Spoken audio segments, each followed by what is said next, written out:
Okay, we're here today with Ben Powis of the PDC, and we thought we'd do a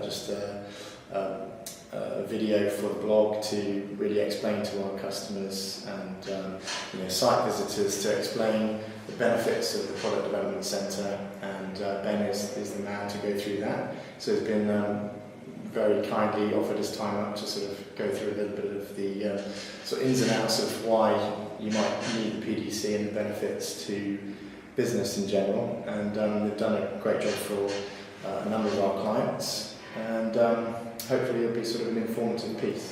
Thanks for the intro, Chris. So I'm an innovation advisor at Product Development Centre.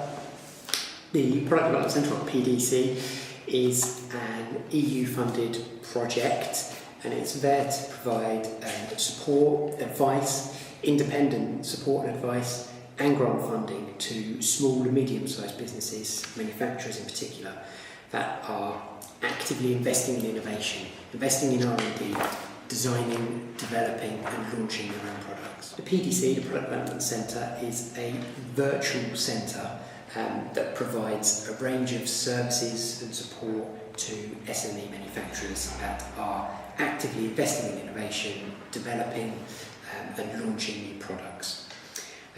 So the centre is funded by European money, so a European funded project. It's money from the European Regional Development Fund.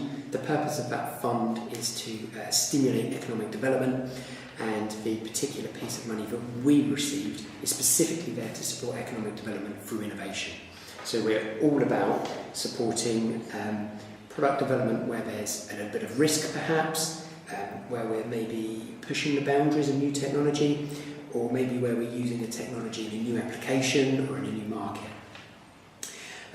In terms of the team that run the programme, there's myself. I cover the north of the southwest region, so Somerset up to Gloucester and across to Swindon and everything in between. And then I've got a colleague, a chap who covers the southern part of the southwest region, so sunny Cornwall, Devon, Dorset. And then we've got a bit of support. We've got a chap who runs something called a knowledge hub. So we're very, very keen on helping businesses collaborate, either with other businesses, service providers, or with the knowledge base, so for regions, laboratories, research centres and universities.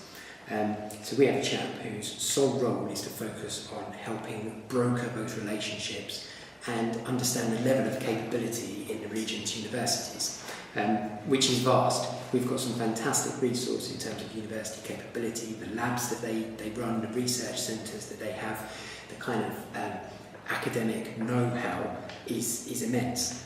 But it can be tricky for a small business, especially a startup, to actually tap into that, to find the right people, to get into using the lab space. And so we've got someone who takes that pain away, and who can find universities and find partners, find research institutions to do work with small businesses. So that's our kind of core team. And then in terms of where to find us, probably the best place to start is online. We've got a website, pdctr.org. You can have a click through that. There's a couple of case studies, examples of companies we've worked with and helped, and the outputs that we've helped those companies to achieve. And then a bit more information on there in terms of the type of funding we offer, and the amount of grant that you could potentially receive and the type of activities that are eligible.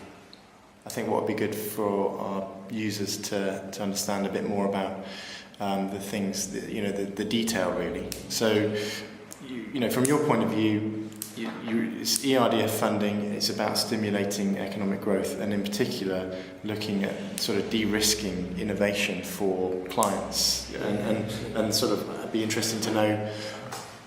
What's the definition even of SME, or what kind of businesses do you consider? Because you've helped a number of our clients, and it would be good for us to sort of help our site users understand a bit more how you've helped them and what kind of companies we're talking about. Because I think SME sometimes gets lost in translation, or certainly understand the size of the companies. For example, there's a couple of clients recently that are quite small entrepreneurial ventures. So tell us a bit more about that. Okay, so who we can help? SME manufacturers.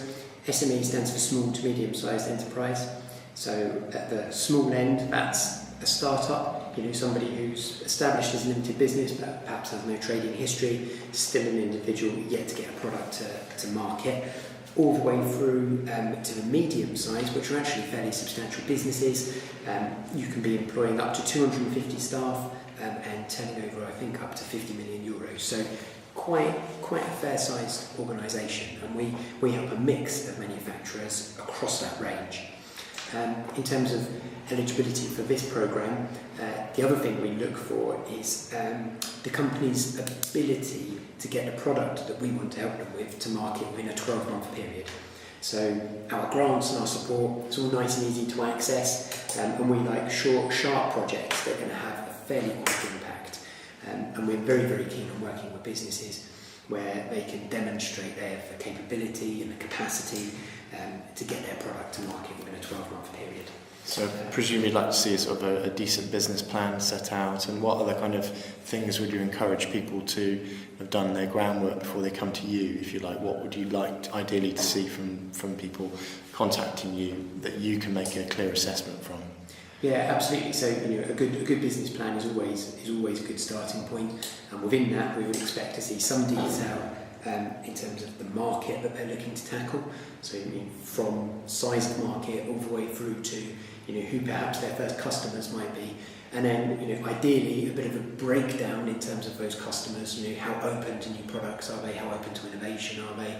So the more someone understands about their customer base, the more prepared and the more researched. Sure. I mean, is there anything out there in the sort of public domain that's useful for individuals, entrepreneurs, or even established business to help develop a business plan? It used to be sort of a business link opportunity. I don't know if Business West or...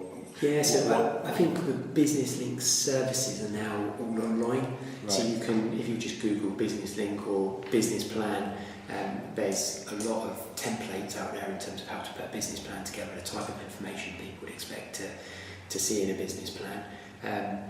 I think a business plan is really good at the start, and it helps put your thoughts in order, and it's good to start developing a kind of plan of action. Yeah, even if it's a brief plan, it's better than no plan. Yeah, absolutely. And the only thing is, don't expect to stick to that plan. That's right. You've got to have the flexibility to keep changing it. It's often not plan A that you succeed with. That's right. Plan D, E, F. Sure.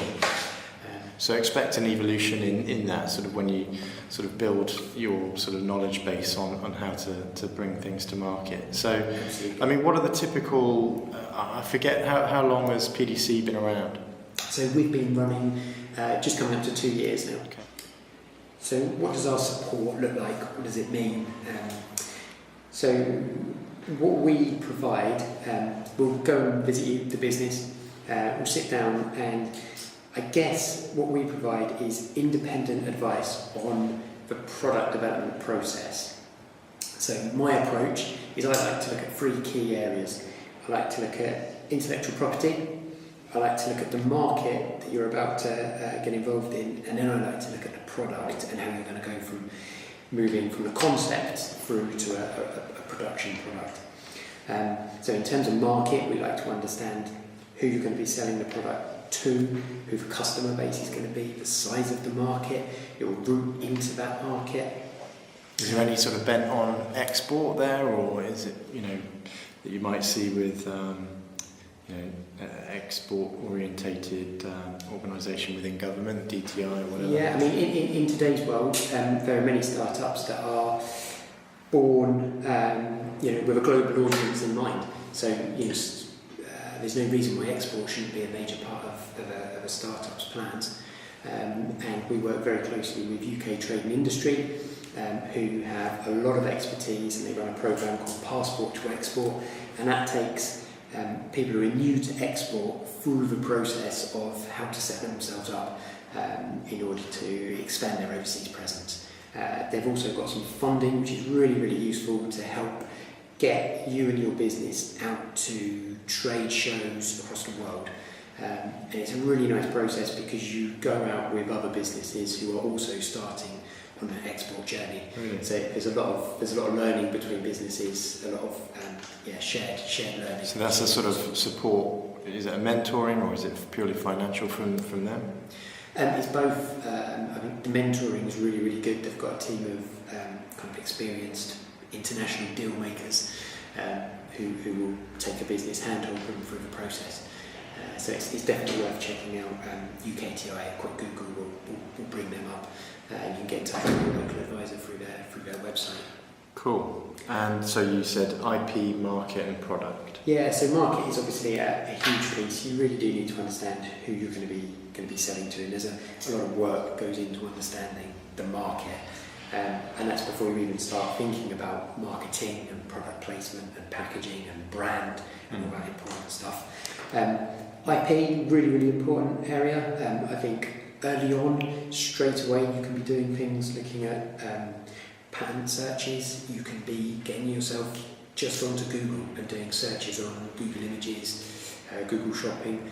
Who else is out there in the marketplace? Who's got similar products? Are you going to be standing on someone else's toes? Are you going to be infringing someone else's patent with the product that you're developing? Really important to understand all of that right from the start.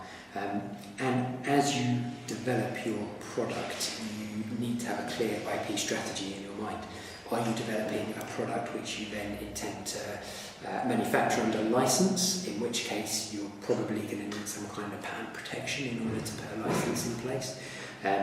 Or are you going down the route of you're going to be really quick to market, you're going to be the best, you're going to concentrate on the branding, you're not going to worry about patenting or design rights? However you approach it, it's just important to understand your IP position, understand how you're going to add value to your business through IP. And then you've got the product itself. So all the way from concept and some really basic sketches through material selection, product design, maybe there's bits of industrial design, microelectronics design, design for manufacture, material selection, getting prototypes done, getting the product tested, verification, maybe it needs independent certification before it can reach market. A lot of building products have a lot of hoops to jump through like that. It's quite a big process, and it shouldn't be underestimated, the amount of time, effort, resource, and sometimes cost that can go into developing a product before you're even at the stage of looking at getting manufacturing ready, getting tooling sorted, and so on. And what we do is we can take you through those three areas, and we can help you put a plan in place. So you've got some nicely defined steps, make it into a bit of an action plan. And I think then you can move on, you can start looking at costings, timings, and give yourself a bit of a program to work to. So as well as providing that advice, we're very well networked and linked into lots of suppliers, basically, right across the southwest. We know lots of manufacturers and we know lots of service providers. So in areas like patent applications, so patent attorneys, product designers, people who do microelectronics design and development, testing facilities, labs who can provide independent verification and testing on your product, prototyping houses. So there's a whole bunch of services that you might need. And then the other thing that we do quite a lot of is linking people in to other support, other services, and other funding. So as well as the Product Development Centre, there are lots of other really, really good services in the Southwest that are there to support small businesses. And often it's just a case of knowing which ones are there, how to take advantage of them, and importantly, when to take advantage. So once you've got your plan mapped out and you understand where you're going and what work needs doing, you can start pulling in, okay, so I'm going to need some advice from the PDC here, or maybe I'm going to use UKTI a bit further down the line, or maybe there's other services like Enterprise Europe Network, or Grads for Growth, or the Design Programme, lots of different services, and we can help you understand, when to use them and provide contacts so you can access them. And then finally, we've got our own funding pot. So we've got our grants. Now our grants range from £2,000 to £10,000 in value.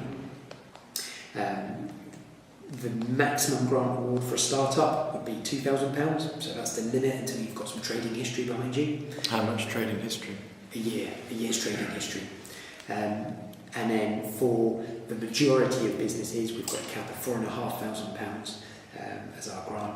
And then we do have permission, I suppose, in more exceptional circumstances where we can see some real value, real opportunity to create some value within the business. Perhaps this project is going to result in a new product line, which is going to result in another 5 employees or something like that. Then we do have the opportunity to go slightly above that 4.5k. All our grants are issued at a 40% intervention rate. So very simply, if you've got a £10,000 project, we would be able to fund 4,000. You as the business would be expected to pay another 60% or £6,000 in that example. The money is there to help with some of the external costs, in particular external services that you might need to employ in getting that product to market. So examples might be things like using a patent attorney to put a patent application together, using external product designers, using any external services. So all of the kind of issues that you might come across in terms of getting that product launched. So it could be packaging design, it could be doing a piece on branding, it could be some strategic support in terms of marketing plan and positioning. It could be getting some prototyping or rapid prototyping done. Like I said, some product testing, industrial engineering, any services that you're going to have to tap into.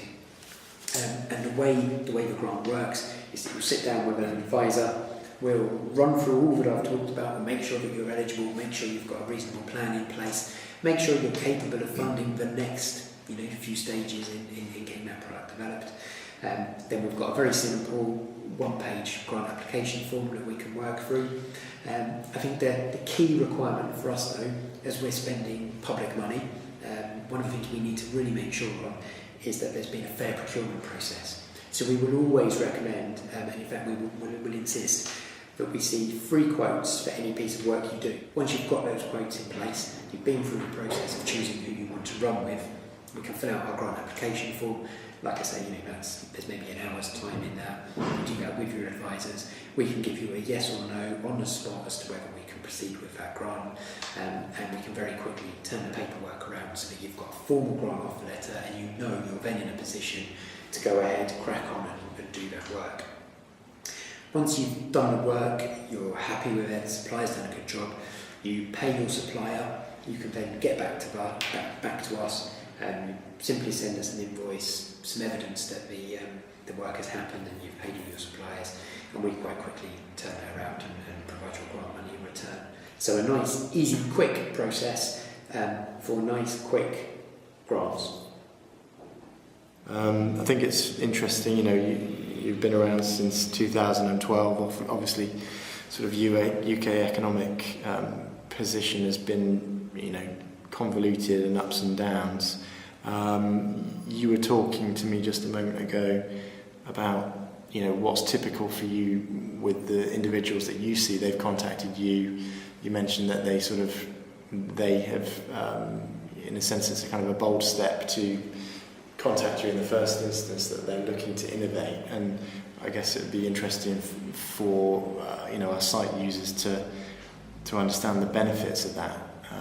What's a typical, what's a common feature for the individuals that you see, and I'm sure you'd like to perhaps stimulate those companies out there that maybe have been a bit more risk averse in the past, that the PDC can help de-risk that for them. Yeah, sure. I think it's I think finding time within a business is really, really hard. If you're running a small business, you've got cash flow, you've got orders that need to be fulfilled, you've got potentially people that need managing, and finding time is hard. But if you don't find time just for a moment to step out of the business, stop working in the business, start working on the business, then your business will suffer and it will struggle. And I think actually engaging with externals is a really, really good way of doing that, whether that's the product development centre or other providers of support like the Manufacturing Advisory Service or UKTI or whoever. But actually making a bit of space in your diary, having a fresh pair of eyes coming into your business, focusing on a particular issue like product development is a really, really useful exercise.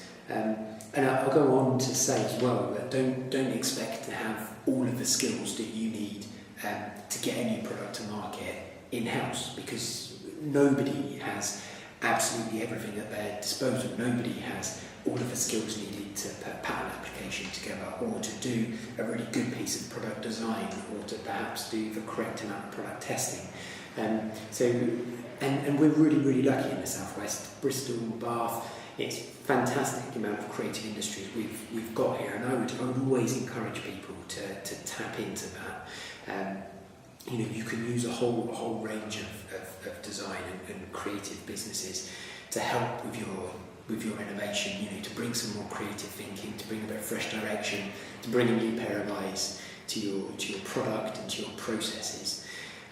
So if I leave any message, it's really to try and make the time to stop work, raise your head up above the parapet, have a look around, see what support's out there, see what other businesses are out there, what creative industries are out there, and start engaging with people. And hopefully, once you start that process, you'll really be able to feel the benefits of bringing in some external help. That sounds like great advice, and certainly second that. Just like to thank you again for your time today. It's really helpful. Hopefully it's been an informative interview. Ben Powis from the Product Development Centre, thank you very much for your time. No problem at all.